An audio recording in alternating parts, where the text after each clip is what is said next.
जय माता दी, जय मां कामाख्या। ओम श्रीमन महागणाधिपते नमः। ओम उमा महेश्वराभ्यो नमः। ओम शचि पुरंदराभ्यो नमः। ओम वाणी हिरण्यगर्भाभ्यो नमः।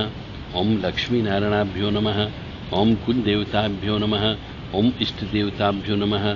ओम ग्राम देवताभ्यो नमः। ओम स्थान देवताभ्यो नमः। ओम स्थापित देवताभ्यो नमः। ओम सर्वेभ्यो देवेभ्यो नमः। ओम सर्वेभ्यो तीर्थेभ्यो नमः। ओम सर्वेभ्यो ब्राह्मणेभ्यो नमः। ओम सर्वेभ्यो ऋषिभ्यो नमः। ओम सर्वेभ्यो सिद्धाय नमः। ओम नवग्रह देवताभ्यो नमः। ओम वास्तु देवताभ्यो नमः। ओम गुरुभ्यो नमः। ओम मातपितृजन कमलेभ्यो नमः। ओम पितृभ्यो नमः। ओम चतुष्षष्टि योगिनी देवेभ्यो नमः। ओम षोडश मातृका देवेभ्यो नमः। ओम सप्तगत मातृका देवेभ्यो नमः। ओम सप्त सागरेभ्यो नमः। ओम सप्त ऋषिभ्यो नमः। ओम सप्त नदीभ्यो नमः। ओम चम क्षेत्रपालाय नमः।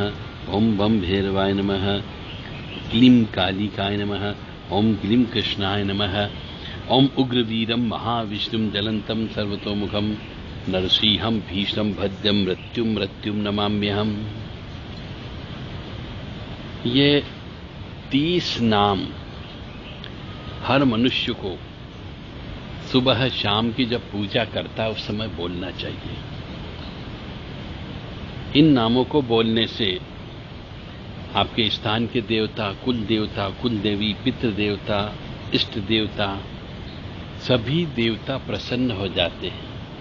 किसी की नाराजगी नहीं होती है। इसलिए इन 30 नामों को पूजा करते समय अवश्य बोलना चाहिए।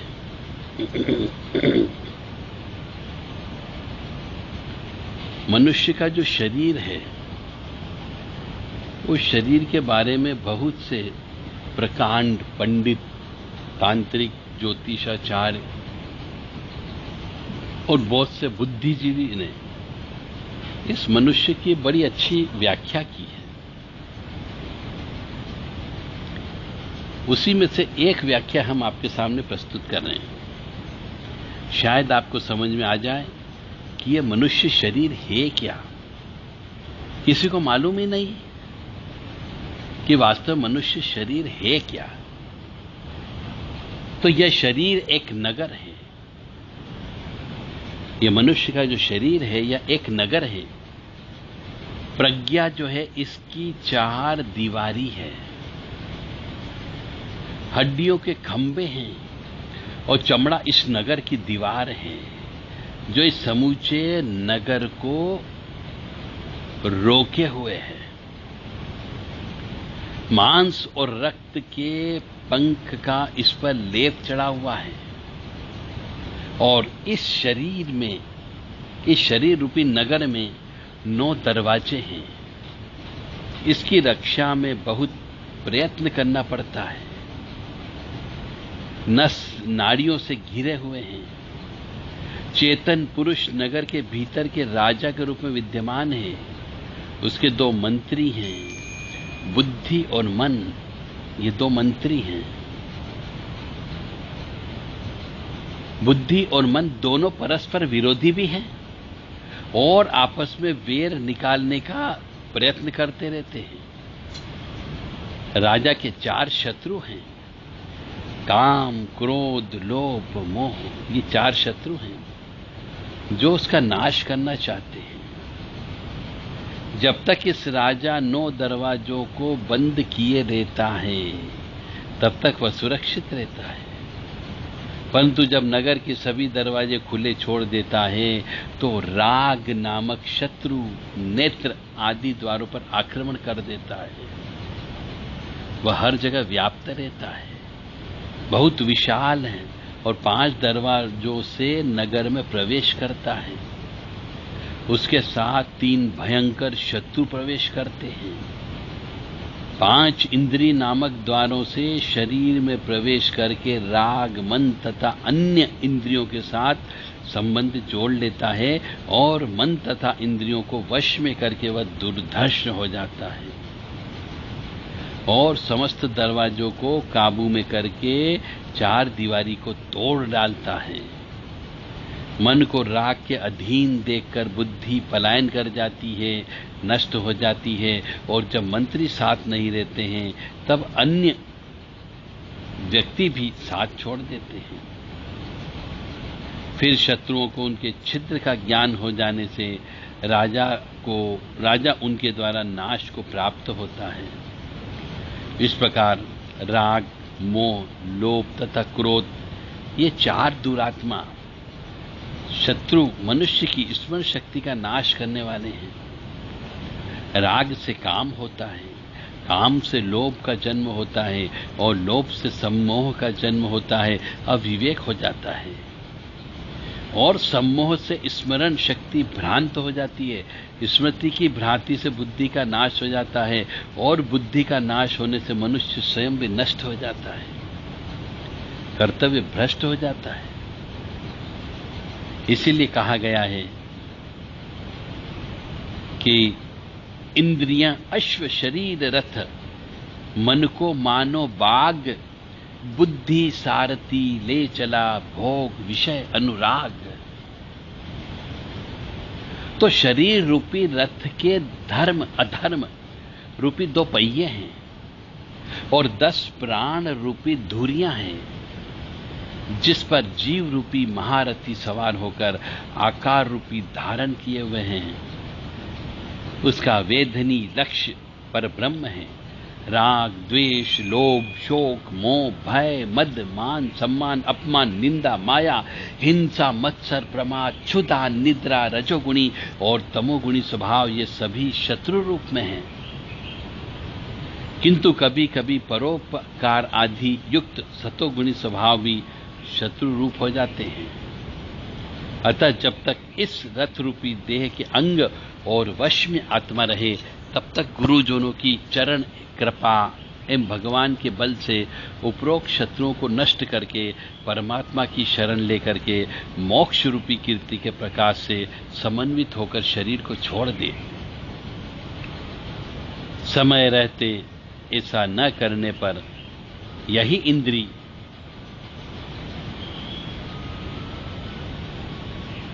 अश्व और बुद्धि रूपी सारथी अधर्म मार्ग पर चलकर विषय रूपी चोरों के मध्य डाल देते हैं। तब वे चोर संसार रूपी घोर चक्र में धकेल देते हैं।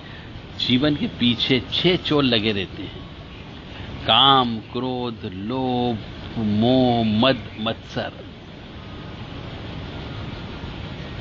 गृहस्थ आश्रम भी एक किला है, पहले उसमें रहकर ही लड़ना उत्तम है। ये 6 शत्रु तो वन में भी साथ आकर सताते हैं। अतः उन 6 शत्रुरूपी विकारों को हराना चाहिए। काम, क्रोध, लोभ, मोह, मद, मत्सर को जीतना है। इन 6 शत्रुओं का विजेता गृहस्थ होते हुए भी वनवासी जैसा होता है। गृहस्थ आश्रम में रहकर इन 6 विकारों को कुचलना सरल है। सुखी होना है तो अपने 40 वर्ष में वन गमन कर लेना चाहिए। यह शरीर रथ है और श्रोत, त्वक, जिह्वा, चक्षु, नासिका ये ज्ञानेंद्रिया एवं वाक, हाथ, पैर, गुदा और उपस्थ यानी जनेंद्रियां 10 इंद्रिय घोड़े हैं। इन इंद्रियों का नित्यंत मन ही घोड़ों की बागडोर है। शब्द, रूप, रस, गंध, स्पर्श ये सब विभिन्न मार्ग हैं। बुद्धि इस रथ को चलाने वाला सारथी है और इस रथ को बांधने के लिए ईश्वर के चित्त रूप का बंधन बनाया जाता है। हृदय में प्राणवायु, गुदा में अपान वायु, नाभि मंडल में समान वायु, कंठ देश में उदान वायु, संपूर्ण शरीर में व्यान वायु, उद्गार यानी डकार, उल्टी में नाग वायु, उन्मिलन कराने वाला कुर्म वायु, क्षुधा बढ़ाने वाला क्रकल वायु, जम्भाई कराने वाला देव दत्त वायु और सर्वव्यापी धनंजय वायु जो मृत्यु के बाद भी मृत शरीर को नहीं छोड़ता। ये 10 प्राण इस रथ की धुरी है। धर्म और अधर्म पहिए हैं जिसमें अहंकारी जीव बैठता है। ओंकार धनुष है और शुद्ध जीवन उसका बाण है। पर ब्रह्म लक्ष्य है। राग द्वेष लोभ शोक मोह काम क्रोध भय मान अपमान हिंसा मत्सर रजोगुण प्रमाद क्षुधा निद्रा ये सब शत्रु हैं। यानी जब तक मनुष्य का देह रूपी रथ उसके वश में है उतने समय तो मनुष्य को सद्गुरुओं की चरणों की सेवा करके तीक्ष्ण ज्ञान रूपी तलवार लेकर के श्री भगवान का बल धारण करके राग द्वेष शत्रुओं को जीत लेना चाहिए और शांत होकर स्वयं आनंद रूपी स्वराज से संतुष्ट होकर रथ को भी त्याग देना चाहिए।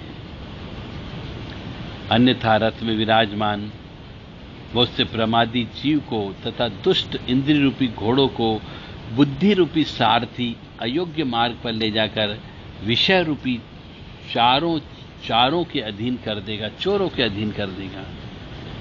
वे चोर घोड़ों और सारथियों सहित शरीर रूपी रथ को अंधकार व्याप्त और महामृत्यु के भय से पूर्ण संसार रूपी कुएं में फेंक देते हैं। इस प्रकार ये मनुष्य शरीर इंद्रियां और इस संसार का वर्णन इसमें किया गया है।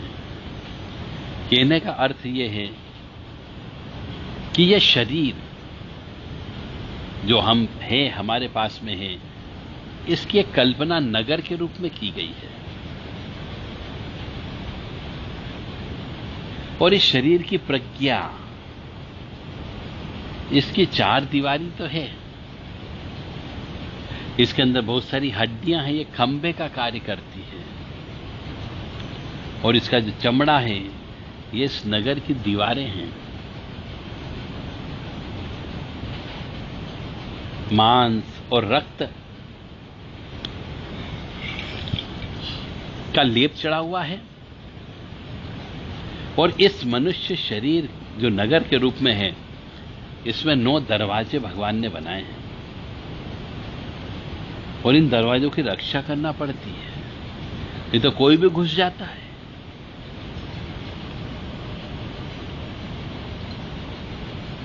नस और नाड़ियां घिरे हुए हैं और चेतन पुरुष नगर के भीतर राजा के रूप में विद्यमान है, यानी आत्मा। इस आत्मा के 2 मंत्री हैं, बुद्धि और मन, वो दोनों एक दूसरे के विरोधी हैं और राजा के 4 शत्रु भी हैं, यानी शरीर के 4 शत्रु हैं। काम क्रोध लोभ मोह जो इनका नाश चाहते हैं, इस नगर का नाश चाहते हैं, इस शरीर का नाश चाहते हैं। यानी काम क्रोध लोभ मोह जो व्यक्ति करता है उसका नाश हो जाता है। और जब तक राजा 9 दरवाजों को बंद किए रखता है तब तक सुरक्षित रहता है और जब नगर के सब दरवाजे खोल देता है तो सब जगह से अटैक हो जाता है, आक्रमण हो जाता है और शत्रु 5 दरवाजों से नगर में प्रवेश कर जाता है, शरीर में आ जाता है और इन 5 के साथ में 3 भयंकर शत्रु भी प्रवेश करते हैं। तो 5 इंद्रियां राग मन तथा अन्याय इनसे संबंध जोड़ लेता है। इस प्रकार ये बहुत ही विश्लेषणात्मक वर्णन इस शरीर का दिया है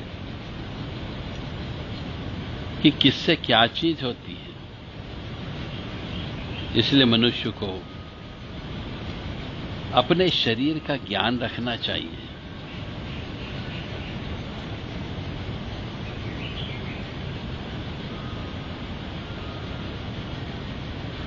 जैसा कि बताया गया